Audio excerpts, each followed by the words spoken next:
Oh, Bruce, it's 50 degrees out, and my heat's on. Oh, nice. So let's get this episode over with so I can open my windows again. You can call me Heath because I drove home with the windows down, so I am windswept.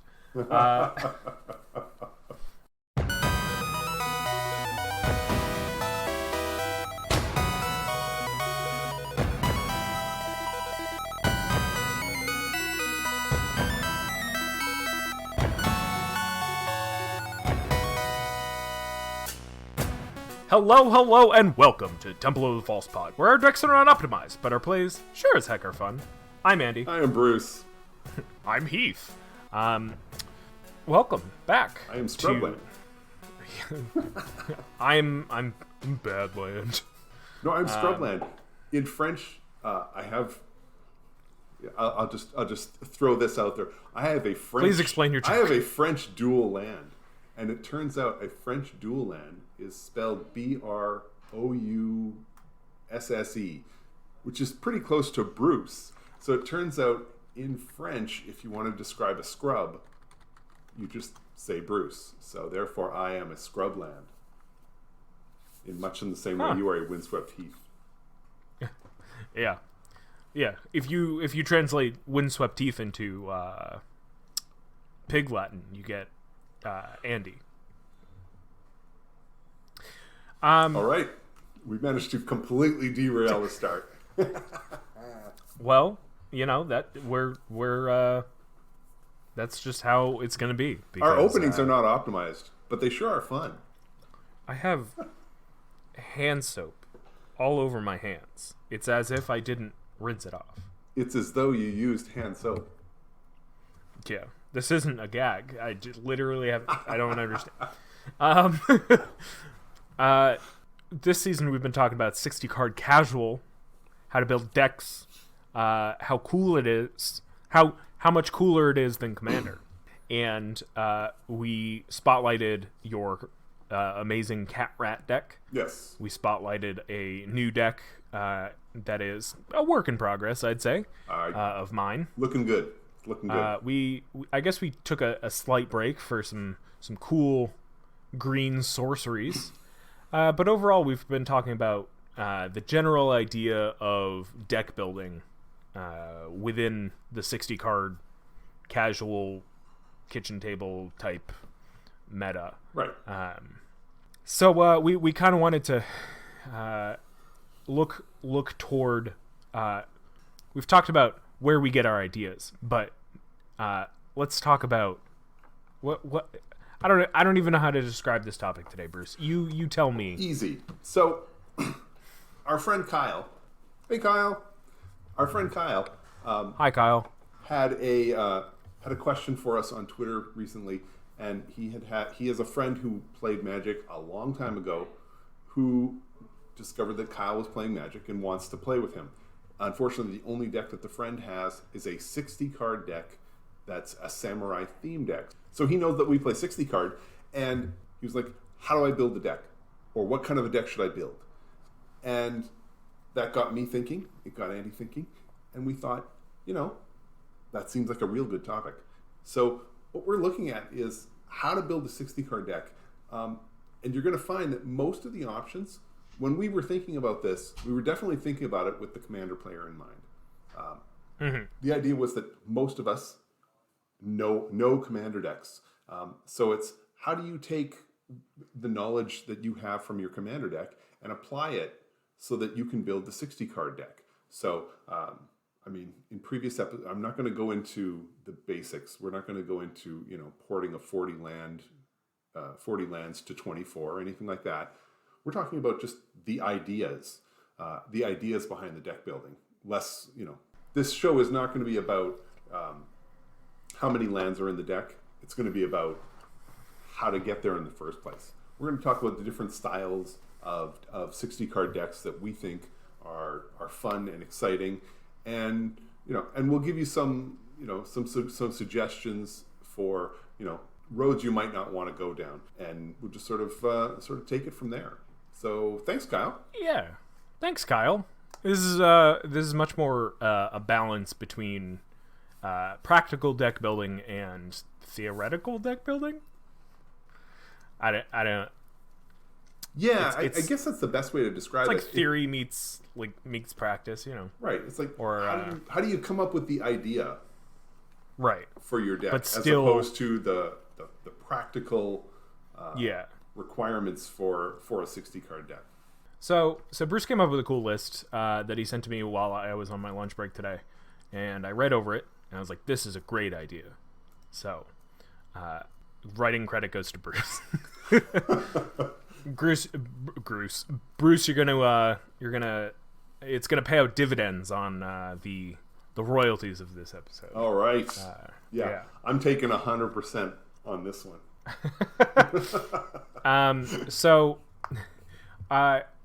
From our perspective, the very first thing that you can think of to, if you're looking to build a deck, a 60-card deck, is to think about it in the style of Commander. Bruce, you have written here, building around a single card, whether it's a legendary or whatever. That is kind of the ultimate idea behind building a Commander deck. So building a 60-card deck around a single card, very similar. You can load in 4 copies, or 3 if it has a high mana value. Then add in a ton of cards that interact with it. Now, I will say, this is a style of 60-card deck building that I used way before Commander ever existed. So obviously I didn't call it this, but it was very much the idea of, I was looking at my collection and I had 4 copies of a card and thought, right, I really want to build around this card. So what can I do? So this isn't, when we say building around the single card, I'm not saying you need to find a legendary creature and build a Commander deck using that. This is, you get free reign. One of the first ones I did, I had 4 copies of Sacred Mesa.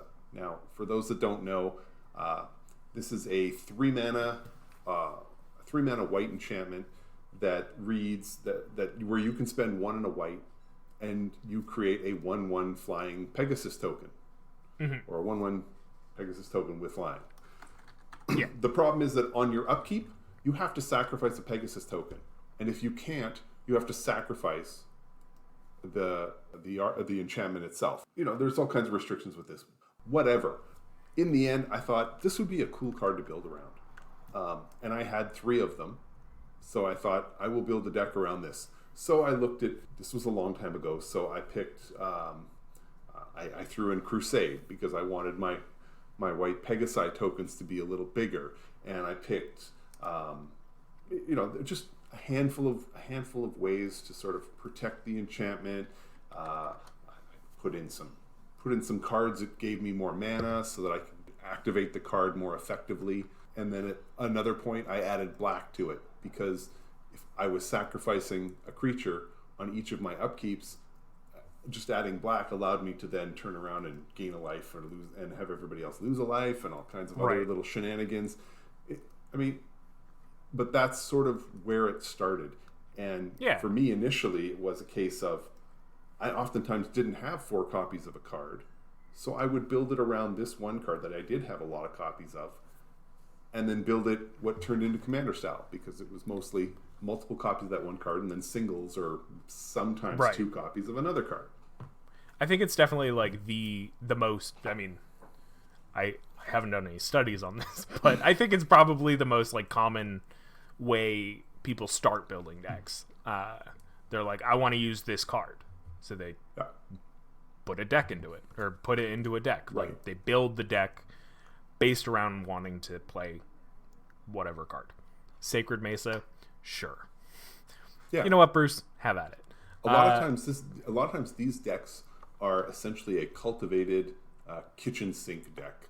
And by kitchen sink, I mean you have a small collection, you throw all your cards in there, and then you start picking out, and you just start whittling it down till you get down to the 60 that you think makes the best deck.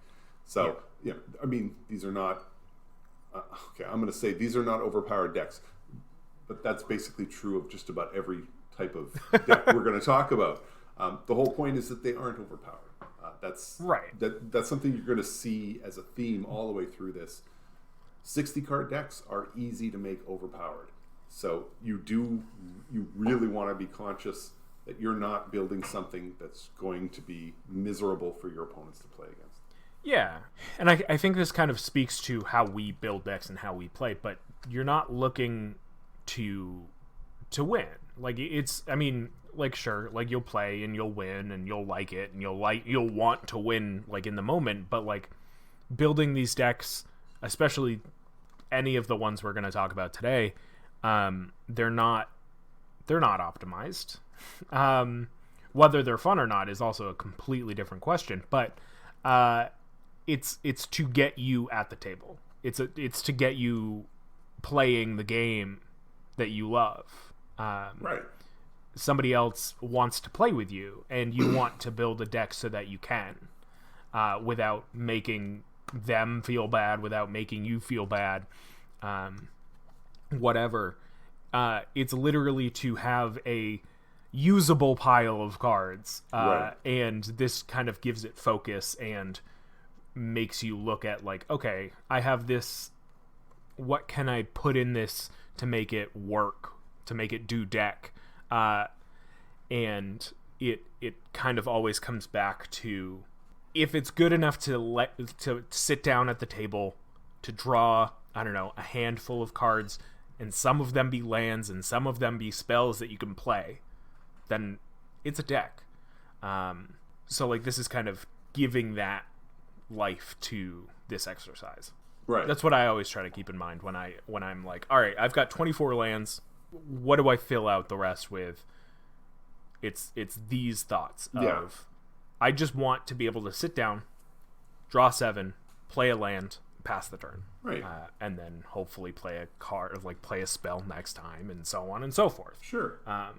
Now, I mean, an example of this, like I just talked about Sacred Mesa, but a more recent example that we've talked about on the podcast is our Lord Tressorhorn decks. Oh yeah, we each have them, and you know they're significant. I think they're significantly different, but they're both themed around, you know, multiple copies of Lord Tressorhorn and getting him into play and then going from there. So yeah, and it's, you know, and then you make it work with, you know, with cards surround it, and that's just the whole, you know, that's why we're sort of deeming this a commander style of deck. Right. Like, you know, any Grixis deck can have a Lord of Tressorhorn in it. Yeah. But, like, to be able to call it a Lord of Tressorhorn deck, there's certain things that you're probably going to look for. And, to build a deck around a certain card, like Lord of Tressorhorn, we literally, like, when we came up with that theme for that episode, we were like, all right, we're going to build a Lord of Tressorhorn deck. And that was, like, the guidelines. Right. And that's what we took going forward.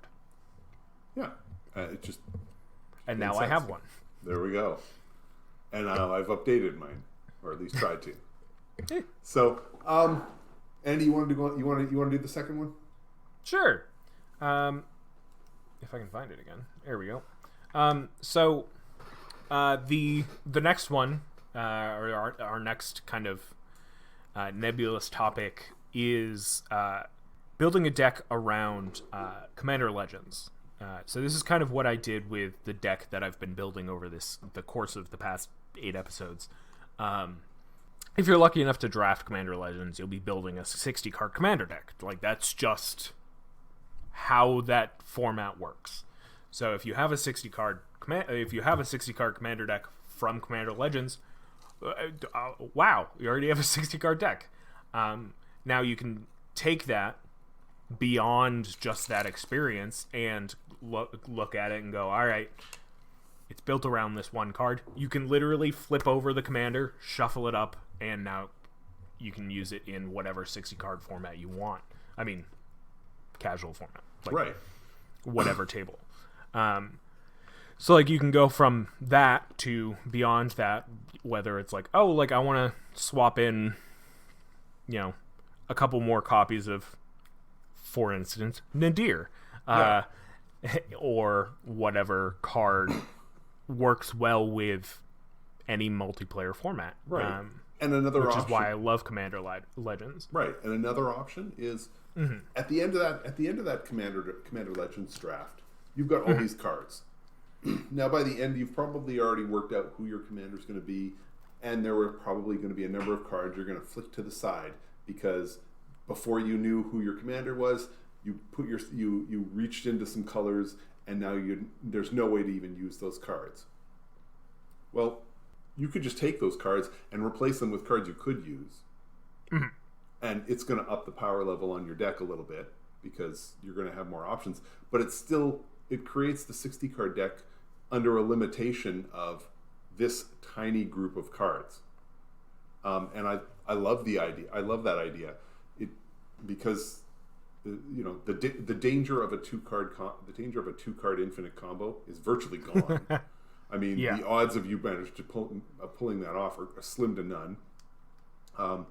You're getting away from the focus that a lot of people have on that 4 copies of a card, because this is draft. So yeah, maybe you do have 4 copies of a card. Maybe you even got more than 4 copies of a card. But odds are the cards that you have multiple copies of are not super powerful. Right. So your deck may warp and run with those cards, but they're not likely going to be the card that everybody then looks around the table and goes, "Oh, I can't believe it." It's like, yeah, I mean, you've got 4 copies of I don't know. A way to get rid of artifacts. Right. It's handy. It's going to be consistent. But got a couple spectral searchlights or something. Right, but it's not going to be game breaking. It creates a level of consistency in a deck while keeping it relatively low powered, and I really like that idea. Yeah, I think too. Like with that, it takes away some of the hard part of building a deck, where it does a few things. One, during the draft format, or during the draft, like, you're, considering some cards, considering some other cards, choosing some, passing some, whatever. So, like, you're not stuck with this indecision of, like, all right, I need 4 copies of... And the nice thing is that because you have a few like at most 2 or 3 copies of some cards, because the Commander Legends pool is so big, you do get that feeling of playing Commander, even if you're not. Like, you flipped over your Commander, shuffled it in, and now you've got a 60 card deck. So you've got that essence of a Commander game, but it's 60 cards. Right. And so it's taken out the hard part of choosing cards, but it's also taken out the hard part of, like, finding synergies. Like, I mean, this goes into our next topic, but it like any draft format, is, what's the word, curated enough that the synergies will come out in the draft itself, because the set was built to do that. Like, right. It was built to go for certain lanes, and drafting or cubing or whatever you do to get that 60 card deck, it's there. Yeah. So, like, I mean, bringing that outside of that limited format makes it so that you have a deck going forward. Right. And along those lines, I mean, I guess Brawl sort of fits in with this as well. So I know there were a number of pre-constructed Brawl decks. I'm sure they're not doing that anymore. But that's the other thing too, is that there are a number of 60 card pre-constructed decks that either Wizards themselves put out, but, like, also net decking. Yeah. If you know somebody online or in person that makes real fun decks to play against or play, period, ask them for a list. Find their lists. Go to their Architect, go to their Moxfield, whatever.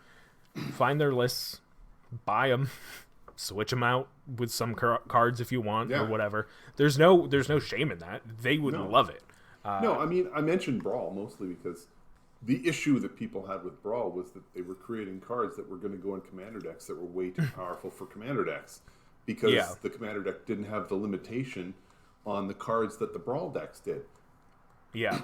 So if you turn around and take one of these, say Tulane, like we know Tulane's kind of a monster in EDH, but if you put Tulane in Brawl, it's still tough, but a lot easier. Now take that same deck, drop Tulane into the 60, shuffle it up. Well, now things get even, it becomes even more fair to run that way. And you can certainly mess because around. You don't have them, at your beck and call. Right, and you can certainly mess around with these decks because if nothing else, it gives you a basis to start from, and then you can decide, do I want to clean up the mana base? Do I want to make it worse? Do I want to make it better? Do I want, what other cards would I want to change out? And you can, you can certainly tailor it to what you want because obviously the brawls are all one-ofs. Maybe you want to have a couple of 2 or 3 copies of a card in there, just because it's your pet card or for whatever reason. Yeah, so. And like I keep thinking about, like people have decks that they love.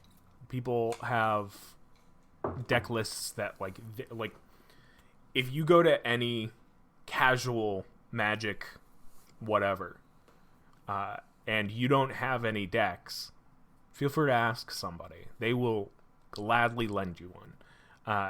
But if you're looking for your own deck, the same rule applies. Be like, hey, can I see your deck list? I would love to fool around with it, whatever.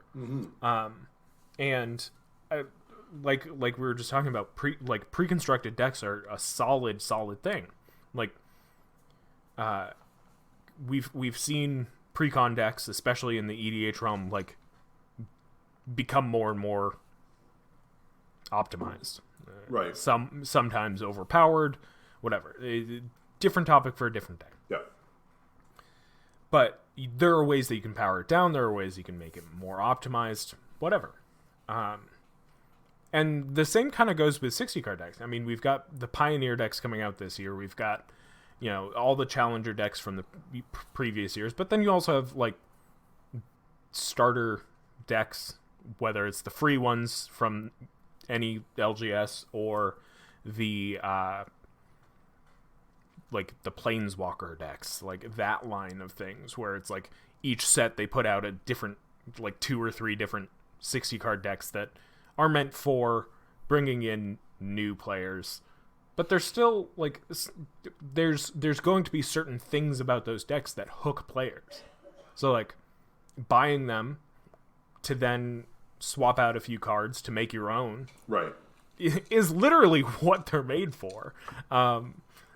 And it's my first 60 card deck was from Rivals of Ixalan. It was the mono black Vraska deck.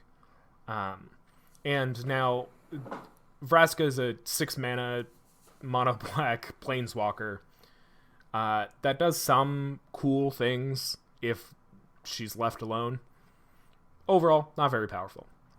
Now you got one copy in there now, and then 2 cards that tutor her from the deck. Right. And it's like, sure, all right.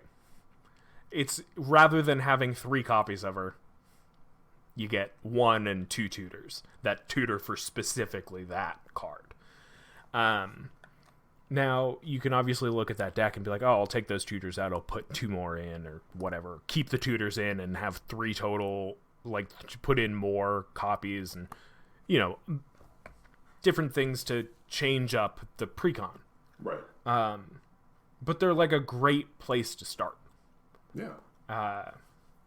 I guess this one's real quick. It kind of brings the past 3 topics all together.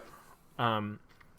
Whether you're drafting, whether it's Commander Legends, or whether it's building around a specific card, which, I mean, to an extent, that's what drafting is as well, is like you find a card and you're like, oh shit, like this is the card that's going to make this deck go.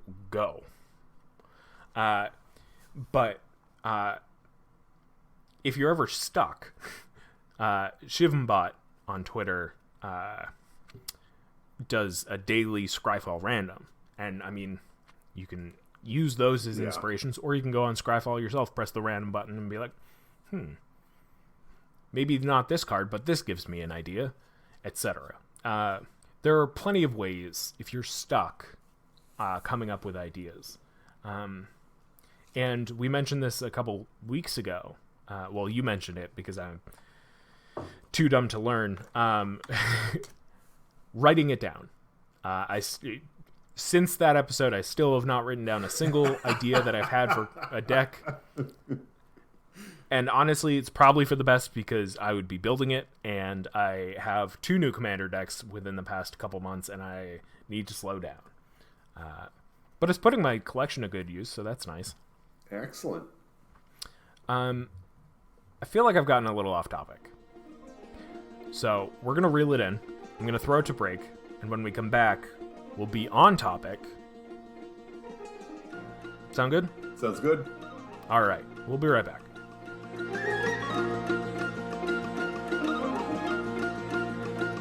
This episode of Temple of False Pod is brought to you by unicorns. Pegasus? Pegasi. Pegasus. There we go. It's brought to you by Pegasus. Multiple Pegasuses. Does it make unicorns or Pegasus? It makes Pegasus. Why did I say unicorns? I don't know.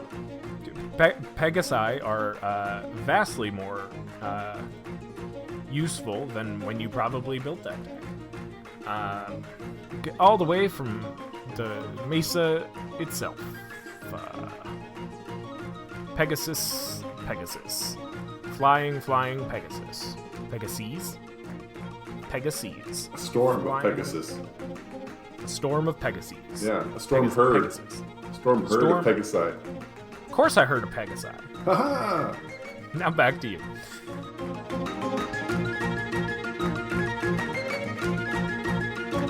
Whoa, I think we're back on topic. Yeah, that brought us back. Combo. We both play combo. We're both known combo players. All right. We like to play 2 cards and win the game. So obviously I'm not a fan of 2-card infinite combos. Now, 2-card combos, however, that don't necessarily win you the game, but provide some cool synergy and and set you up to do funky stuff. Yeah. I'm all about that. So I would classify that more along the spectrum of synergy than. Yeah. But there's what's the word? Nuance there. Yeah, different people use different terms to mean different things. Just to be clear, we are not talking about 2-card infinite combos here. Nay. You really want to stay away from that. With the ability to put 4 copies of a card in, that's very easy to do in 60-card casual, and yeah, I don't recommend it. I don't think your games are going to be as much fun that way. You'll get bored of it rather fast. Well, that's the real issue, I think. Even people who like that kind of that style of deck, there's not a lot of challenge here to do that. It's just 4 cards of each, a few tutors, and you're going to get there.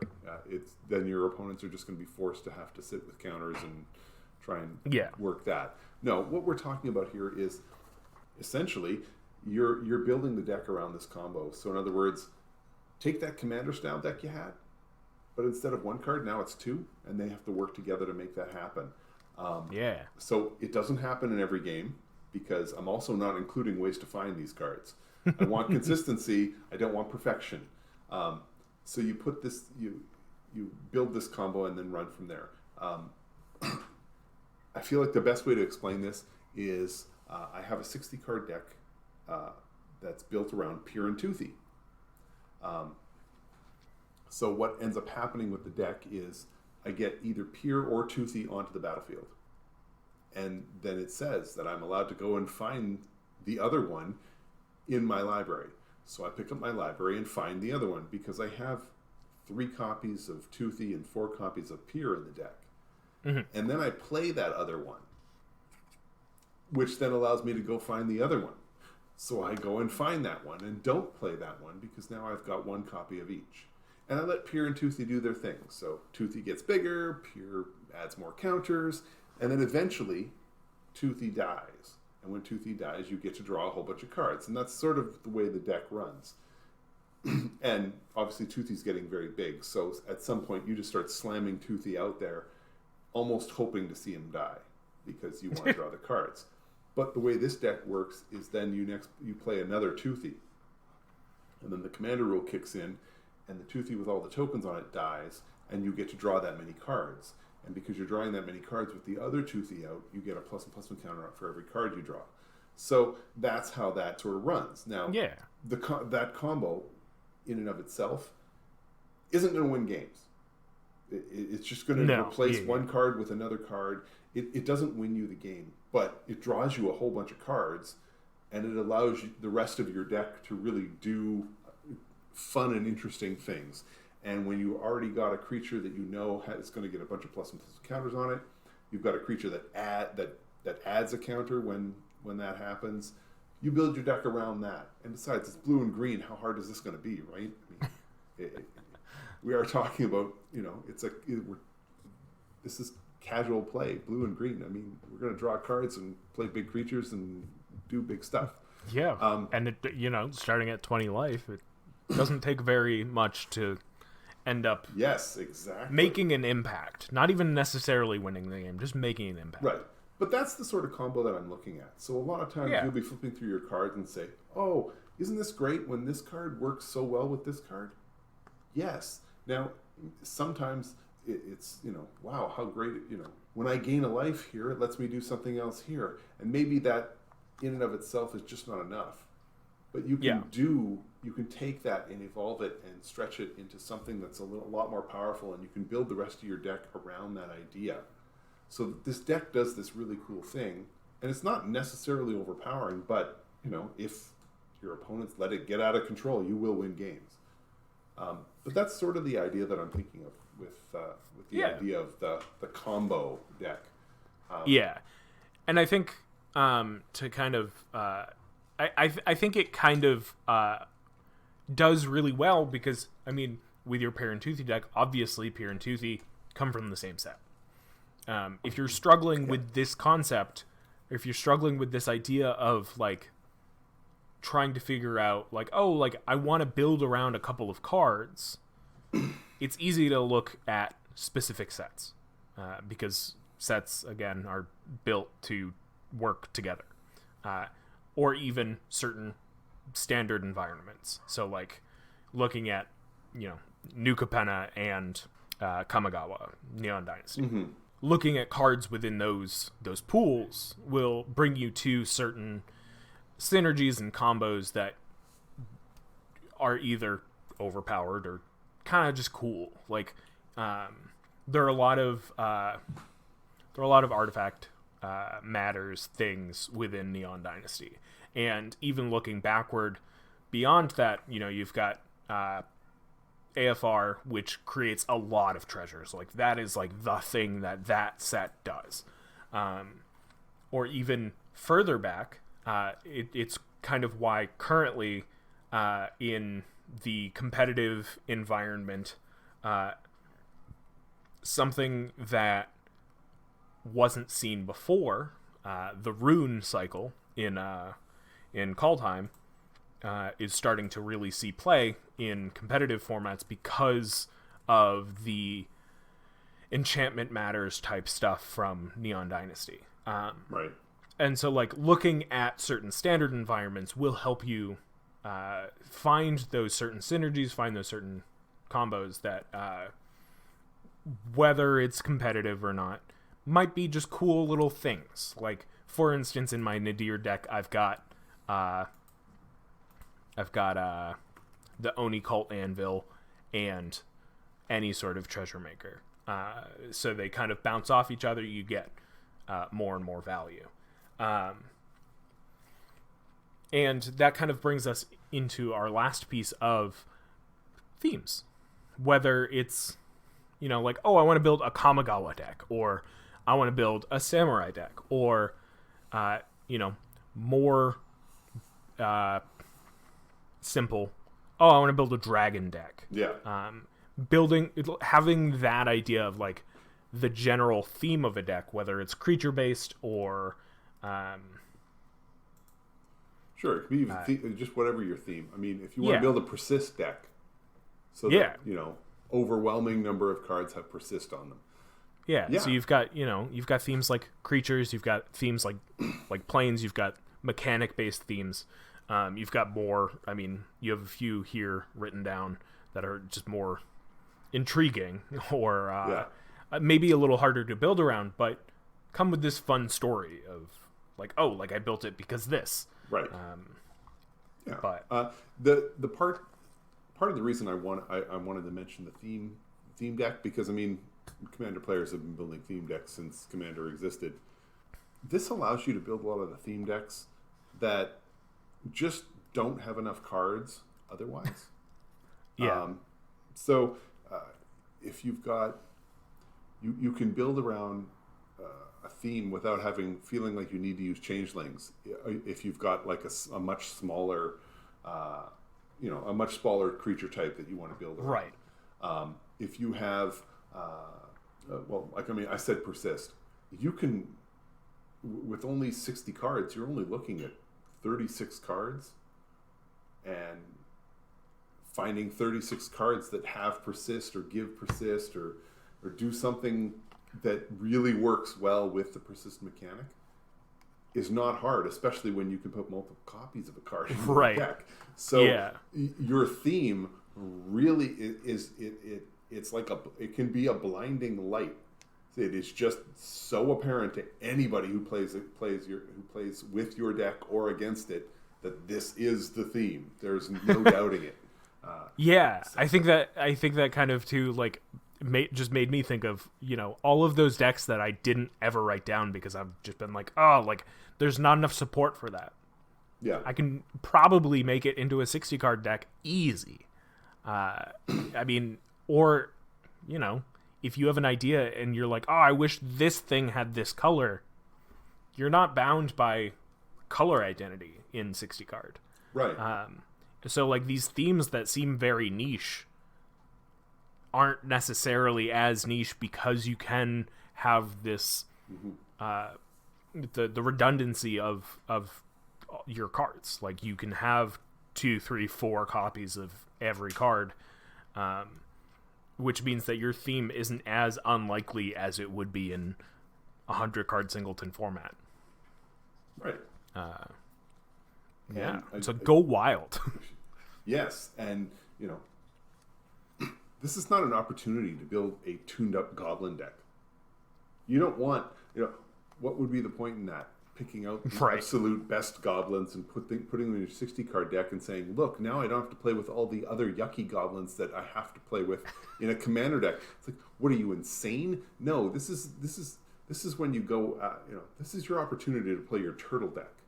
This is an opportunity to try something that's a little bizarre. I mean, I have a 60 card deck that is a goblin theme deck, but it also but I make an effort to make sure that there's never more than 4 goblins on the battlefield at one time.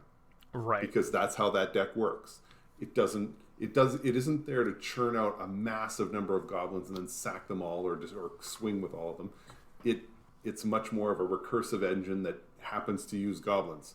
And it works because I've got 4 copies of a couple of cards, and there's very much a theme set up to that.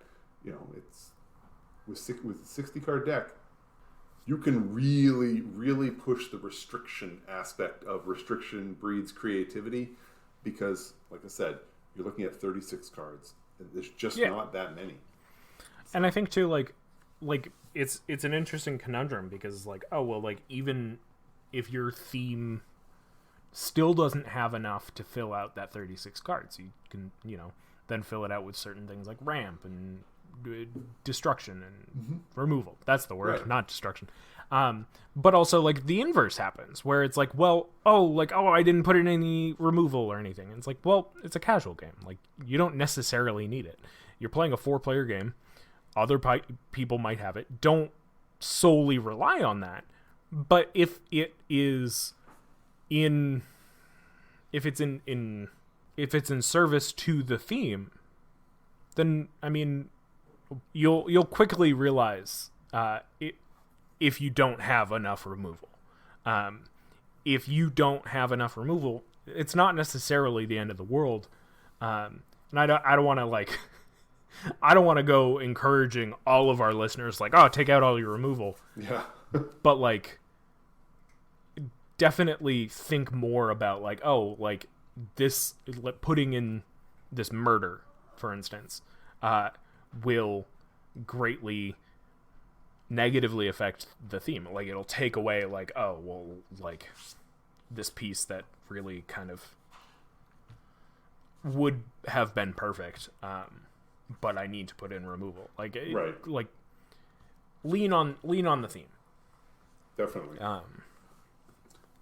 So, Andy, I think the last one we've got of the how to build is the draft deck on steroids. Yes. And this is one of my fun ones. I know that I've said draft deck on steroids because quite often what happens, you'll get to play a draft. You'll like an interaction that happens in the draft, and then you'll look to build the 60 card deck around that interaction. Now, automatically, there's a good chance that interaction isn't super powerful, but that's where you got the idea. Right. This kind of goes for any kind of sealed, really, or any kind of limited, where right. Because where pre-release decks kind of are the same idea. That's exactly what I was thinking of. Because I don't tend to do a lot of drafts. I do way more pre-release setups. So you think about fun combinations of cards, interesting ideas. Because I mean, at that point, you're usually you're dealing with a single set, and you are trying. Sometimes your deck is there trying to take advantage of whatever the mechanic is for that particular set, and you're doing and it works out really well, or which is likely what happened because that's why you got excited about it in the first place, or at least you saw possibilities with how this worked, and you really want to see that take the next step.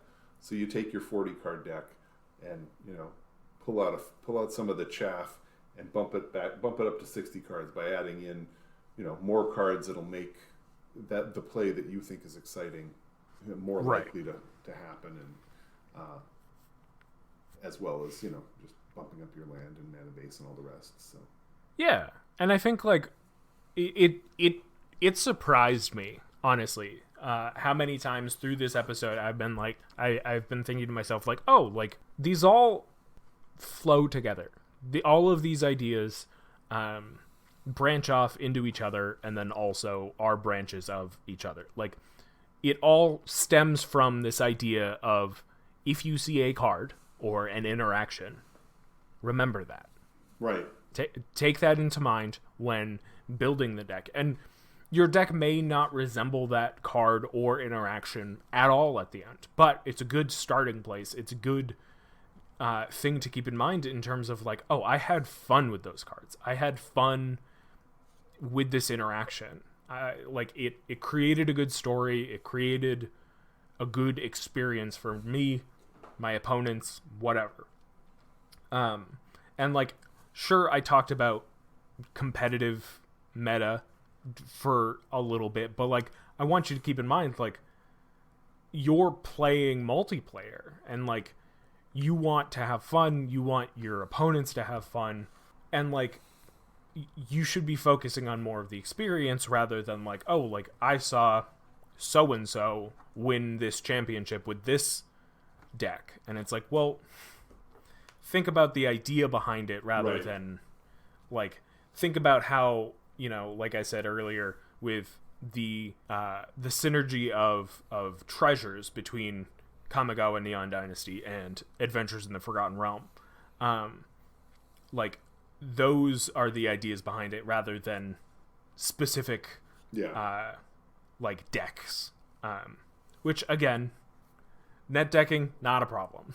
Yeah. You wanna be able to find a list of cards, whether you make it or you find it that works well for you and your meta, so that you can sit down at the table, play a game, feel like you haven't wasted your time, feel like you haven't wasted your opponent's time, and vice versa. Right. And as we start to wrap things up, we've got some things to keep in mind when creating a 60-card deck. Don't forget you can have more than one copy of each card in your deck. But how many, you ask? I've asked it many times this season, and now we have an answer for you. Take it away, Bruce. How many? So the idea is things to keep in mind. If you're running 4 copies of a card, it's because you want it in your opening. It's because you want it in your opening hand.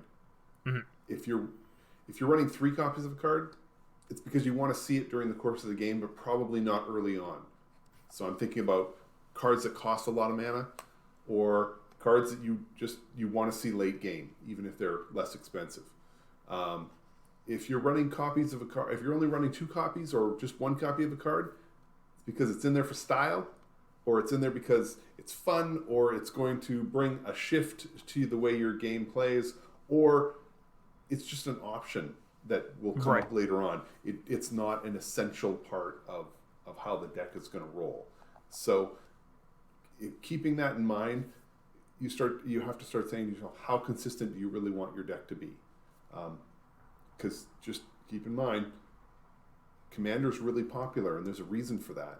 And a big reason for that is because it is a 100-card singleton format. Every time you play that deck, it plays a little differently. There's an element of chaos built right into the format. So if that's the reason it's popular, why would you want to take that level of chaos out to play a 60-card casual deck? You want to build to consistently get to that chaos. That's what you're aiming for. It's like having a great mana base so you can do weird stuff. That's what this is. Just because you can have 4 copies doesn't mean that you want 4 copies so that your game ends exactly the same way every single time. You want to build. It's about giving you choices. Yeah, you want to build to the chaos. Build so that you have way more options as the game progresses. Yeah.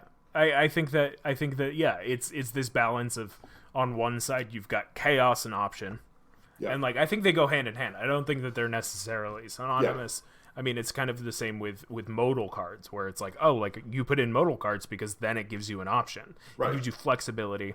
It doesn't give you the same result each time. And then on the other end, you've got consistency, optimization, and generally a faster game, which isn't always preferred. Yeah.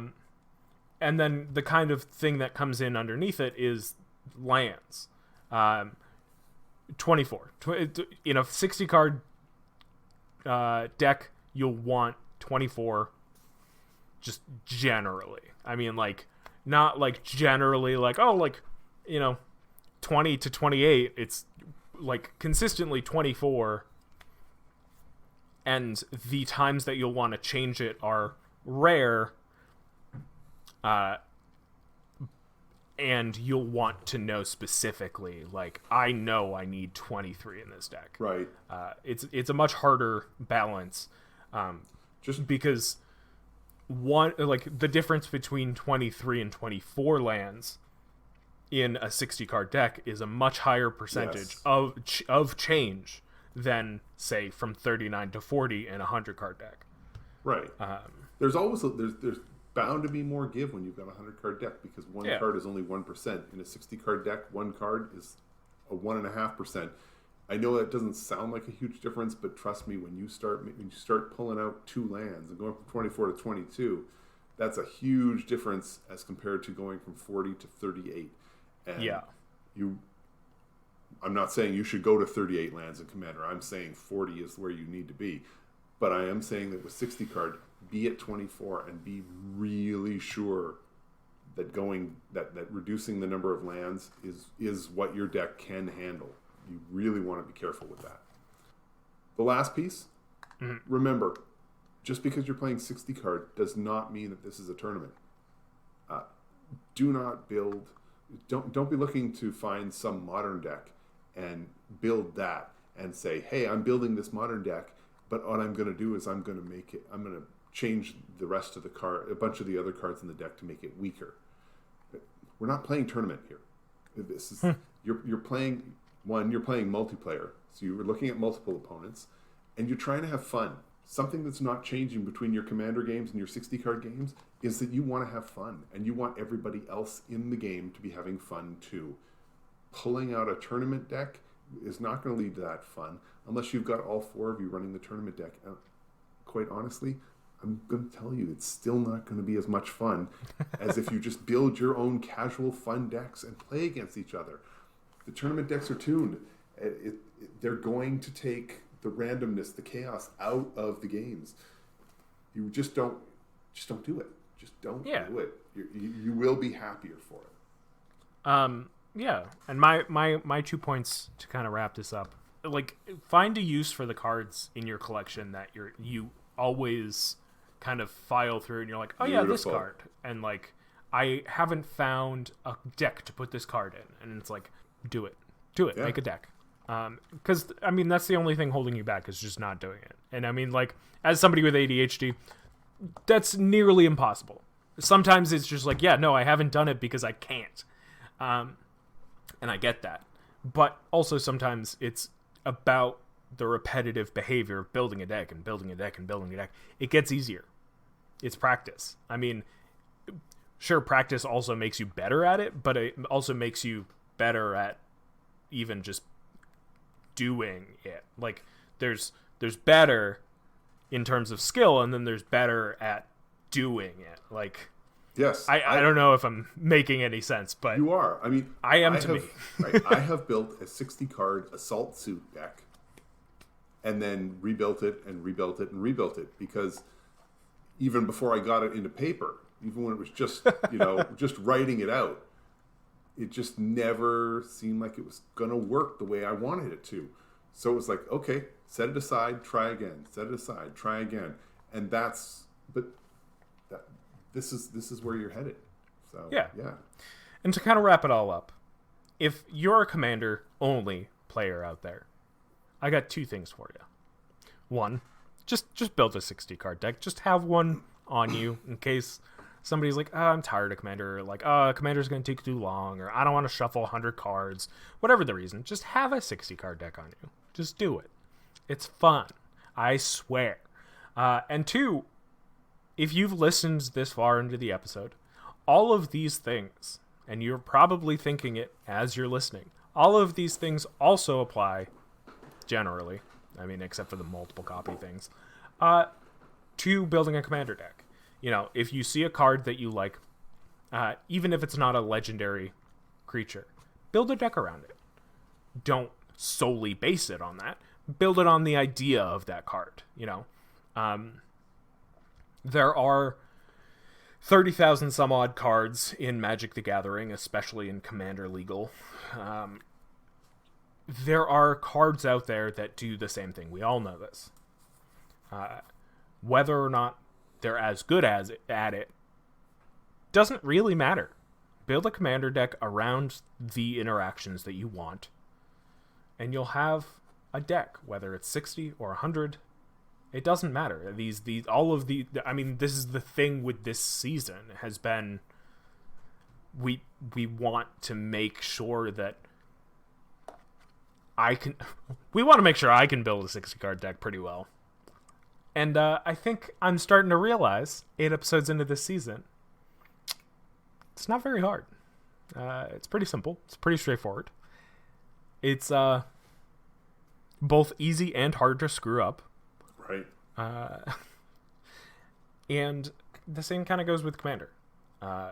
So I hope you've had fun this season. We've got 2 episodes left. We've got next week's episode where we'll talk about insert topic here, and then the finale where we build a new deck, each of us separately, bring it together, show off really how cool we are.